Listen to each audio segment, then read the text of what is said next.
Yesterday, someone told me about the Chompzilla, and I had already unlocked it from the Fusion Challenges. I did it off camera because I was bored and I wanted to play a little bit.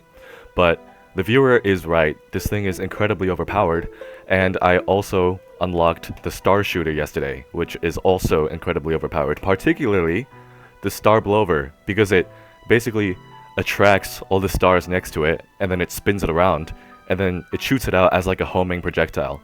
And it can only do 40 at once. So, no, sorry, it can only do 20 at once, unless you put this pumpkin on it, which increases its limit to 80, which is ridiculous. You just have 80 spinning stars, homing missiles, on every one of these plants.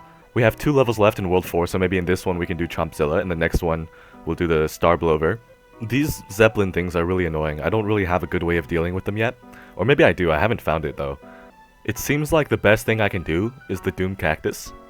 Sorry, no, it seems like the best I can do is the Cactus Drone, which is a cactus and a blower, and then you can place it on top of other plants. Let's take a look at the new system brought by the Magnet Shroom, the Magnetic System.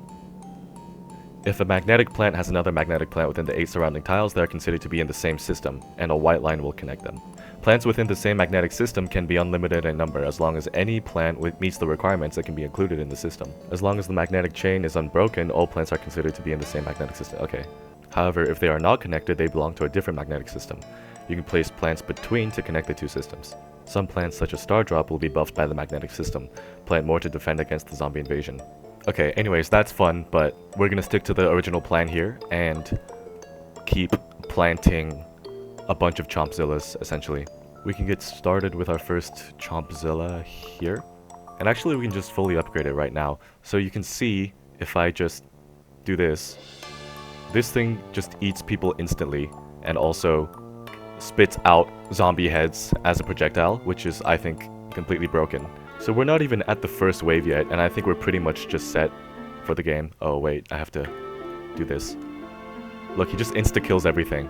Should have brought more walnuts, but we're fine. And as soon as we get 3 more walnuts, like, I'm gonna put this on fast speed.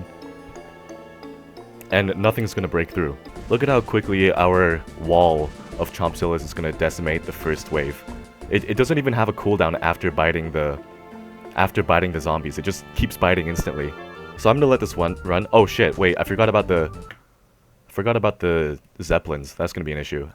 Yeah, I'll just plant a bunch of cactuses. So I'll plant a blower on this, and then another cactus beneath it, and that should be enough to deal with it. And I'll do this in every lane as well, just to finish it up. For the last 2 weeks, I've been sleeping at 6 in the morning, man. That's how I get some of these videos done. It's because I can't sleep, and then at night there's nothing to do except play Plants vs. Zombies, so I just record it, and I edit it that same night, and then I post it online. And that's been working fine, because in 2 days when I go to France, right, it's 7 hours behind. So if I'm sleeping at 6 AM here in Shanghai, then when I go to France, I'll be sleeping at 11, which is great, right? But then yesterday, for some unknown reason, my body decided to be tired at 1 AM. So then I slept at 1 AM. And this struggle that I've had for 2 weeks, where I've been trying to sleep earlier, just fixed itself at the most inopportune time, because now I have to change it back to what it was so that I can sleep at a normal time in France. Which is really fucking annoying, but it's fine. I feel like I got a lot done this summer. I went climbing a lot. I used to call myself a climber throughout the past year, but then I realized, like, I only climbed maybe like 10 times before this summer. And that was throughout the entire year, which is a really small frequency for climbers. And I'm talking about bouldering, by the way. Indoor, fake plastic rocks. I feel like climbing is just such a great sport for people I feel like climbing has a super wide appeal, because there's a lot of things about climbing that make it super fun. For example, you have all the different colored holds, like RGB holds, which is, I think, part of why it's really popular among, like, tech bros as well. Because you have all these gamers and they see the bright colors and they're like, ooh, shiny, and then they go climb all these rocks. And there's also the leveling system, right? You go V1, you get V2, you get V3, and these grades are hard, man. Like, it gets exponentially harder. When I first went climbing, I thought I could do a V0, V1 really easily, and then V2s were a bit out of reach, but they were still relatively simple. So I was thinking, you know, I'll go climbing for 2 months, and then I'll reach V5 easy, no problem. But here I am, a year later, and I'm still just a V3 climber. Like, these things it takes so much dedication just to increase your skill by 1 level, that it keeps people hooked, man. You have to keep dedicating yourself to climbing so that you can improve to that level. It's also such a fun social sport because it's sort of just like almost like group problem solving, right? Especially if you're with someone who climbs a lot better than you. It's a lot more fun because, you know, they're not going to solve the boulder for you, but whenever you get stuck, a lot of people give up on a boulder because it's really frustrating, right? Especially if there's just this one move that they're stuck on. But if you're with someone who climbs a lot better than you can just ask them for help. And usually they're gonna help you because for some reason, the bouldering community is like one of the nicest communities out there, I think. And so they help you get over that crux. And so you keep making progress, and that progress is just straight dopamine to the head, man. If you keep making little amounts of progress, you're just never gonna stop climbing. I swear, I swear. We're destroying this level here and we're just about at the last wave. And you can see I've just been mindlessly planting things. Like once I got the Chompzillas down, all I had to do was plant a few cactuses and just keep going. And these zombies stand absolutely no chance. Climbing is also such a great way of like meeting new people, because you're at the gym, you see someone do the climb you want to do, and then you just go up to them and you ask, hey, can you give me some advice on this route, right? And then now you just have a friend who you can go climbing with every single time. And it's just such a, I don't know, it's such a well-rounded sport. You need strength, you need balance, you need flexibility, you need to think a lot. And 90% of climbing is just resting on the bench while you think about how to do the climb. Oh shit, wait, okay, let me finish my thought.